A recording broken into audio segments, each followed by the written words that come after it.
안녕하세요. 보고 쓰는 남자 보스남입니다. 오늘은 중국 근현대 미술 이야기 그 5번째 시간입니다. 오늘 소개해드릴 화가는요, 중국 문화 예술을 위해서 정말 위대한 업적을 이룩한 예술가입니다.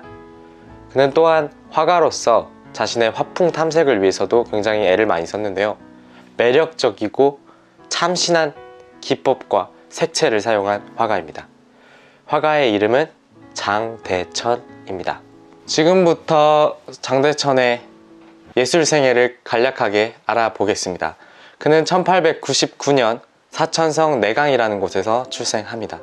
그리고 1907년 생계를 위해 자수를 놓던 어머니를 도와서 목탄으로 도안을 그리기 시작합니다.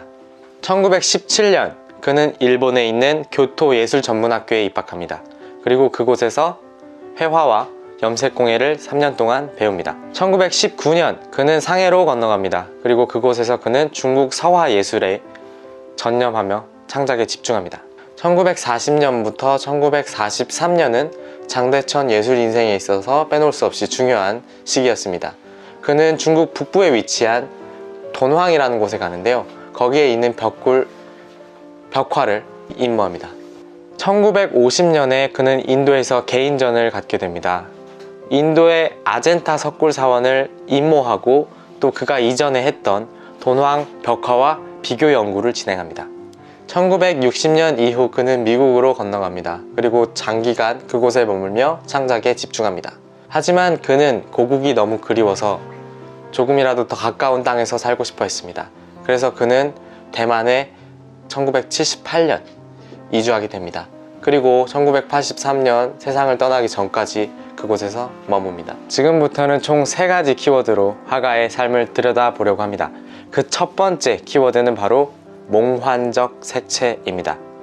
장대천의 회화 예술을 3분기로 나눌 수가 있습니다. 그 첫 번째 시기는 60세 이전까지의 시기로 그가 중국 대가들의 작품을 임모하던 시기입니다.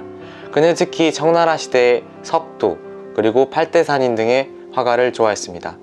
그 외에도 그는 1940년부터 43년이라는 시기 동안 돈황 벽화를 임모하며 전통에 대해서 열심히 공부했습니다.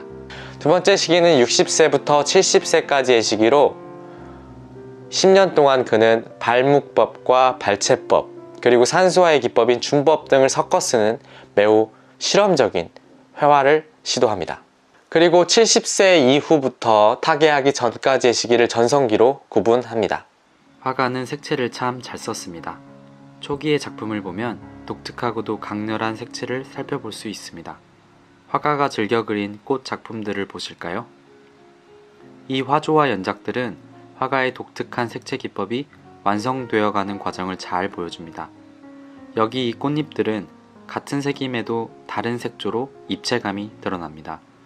화가는 다양한 색채를 자세하고도 정밀하게 표현해냈습니다.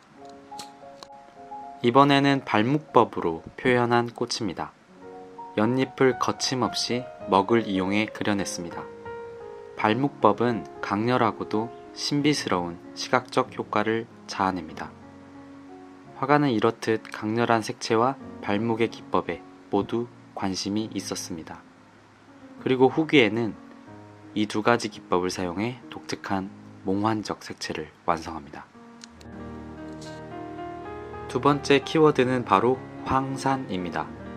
장대천은 초기에 석도와 팔대산인 등 청나라 시대의 회화에 관심이 많았습니다. 특히 석도를 좋아했는데요. 석도는 여러 차례 황산에 올라 직접 보고 사생을 해서 독창적인 화풍을 찾은 화가였습니다. 그처럼 장대천도 자연에서 그 답을 찾고자 했습니다. 그리고 그는 1927년 5월 처음으로 황산에 오릅니다. 황산은 중국의 이름난 명산입니다. 안휘성 남부에 위치해 있으며 이름 있는 산봉우리만 70개가 넘습니다. 그때 당시 황산에 오른다는 건 지금 케이블카를 타고 단숨에 오를 수 있는 것과는 너무나 다른 일이었습니다.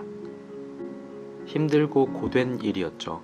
이 과정을 이겨내고 산 꼭대기에 올라서면 황산의 아름다운 전경이 한눈에 펼쳐졌습니다. 그리고 그는 황산에서 몇 개월을 지내며 사생을 했습니다. 장대천은 황산의 높고 낮은 봉우리들의 다양한 변주를 열심히 담아냈습니다. 그리고 그는 특유의 용법으로 산수화를 그렸습니다. 산수화는 전통적으로 수묵으로 그린 수묵산수화와 청록색의 안료와 붉으스름한 신비스러운 색채를 띠는 금벽산수 두 가지 종류로 나누어집니다. 장대천은 두 가지 장르를 조화롭게 섞어 새로운 맛을 발견해냈습니다. 그리고 거기에 추상적인 발제법을 더해 몽환적 효과를 내었습니다. 황산은 장대천 산수화의 중요한 예술적 원천지였다고 할 수 있습니다. 장대천은 또한 중국 문화예술에 있어서 빼놓을 수 없는 중요한 업적을 남겼습니다. 그는 3년이라는 긴 시간 동안 중국 북부에 위치한 돈황 벽화를 손수 임모해내었습니다. 바로 세 번째 키워드 돈황 벽화입니다. 막고굴이라고도 불리는 돈황 벽굴은 절벽에 건축되었으며 남북 길이가 대략 1628m이고 500여 개의 동굴로 배열되어 있습니다. 돈황 벽굴은 4세기 중국 전진시대부터 약 1000년 동안의 역사가 한 곳에 모여있는 중국 불교 문화의 보고입니다. 각 왕조마다 미적 취향이 달랐고 불화에도 이 차이점들이 적극 반영되었습니다. 그래서 이곳의 장점은 한 장소에 1000년이라는 역사의 변주를 한 번의 파노라마처럼 쭉 훑어볼 수 있다는 점입니다. 장대천이 돈황에 이르렀을 때 눈앞에 나타난 것은 부서져 나간 절벽과 모래로 뒤덮인 황량한 모습뿐이었습니다. 당시 중국 정부는 중일전쟁 및 공산당과 국민당 사이의 내전으로 중국 문화재 보호에 주의를 기울일 여력이 없었습니다. 그래서 여러 나라에서 노골적으로 돈황 벽굴의 문화재를 파손하고 훔쳐가도 어찌할 바를 몰라 했죠. 보다 못한 장대천은 1940년 돈황으로 떠납니다. 그리고 그는 체계적으로 동굴을 정리하기 시작합니다. 모든 동굴에 일일이 통일된 번호를 달았습니다. 그리고 3년이라는 시간을 들여 하나하나의 작품을 임모하기 시작합니다. 1943년 11월 270여 폭의 벽화 임모를 가지고 사천성 성도에서 전시회를 개최합니다. 그림을 보시죠. 화가는 날아다니는 보살의 모습을 주로 그렸습니다. 먼저 화려한 장식들을 선 하나하나 공을 들여 정성스럽게 묘사해내었죠. 선묘 외에도 색채 묘사에도 상당히 신경을 쓴 것이 보입니다. 다채로운 색 묘사와 자세한 선 묘사는 단순히 전통 임모에 그치는 것이 아니라 한 단계 더 나아간 창작화라 해도 무색합니다. 그의 작품들은 중국 인민들을 감동시켰습니다. 그뿐 아니라 중국 화가들에게조차 생소했던 돈황 벽화들은 수많은 예술가들에게 영감을 주었습니다. 그리고 화가 본인 또한 이 임모 과정을 통해 예술적으로 많이 성숙을 했고 독특하고도 아름다운 사녀화들을 많이 제작해내었습니다. 이 그림들을 보시죠.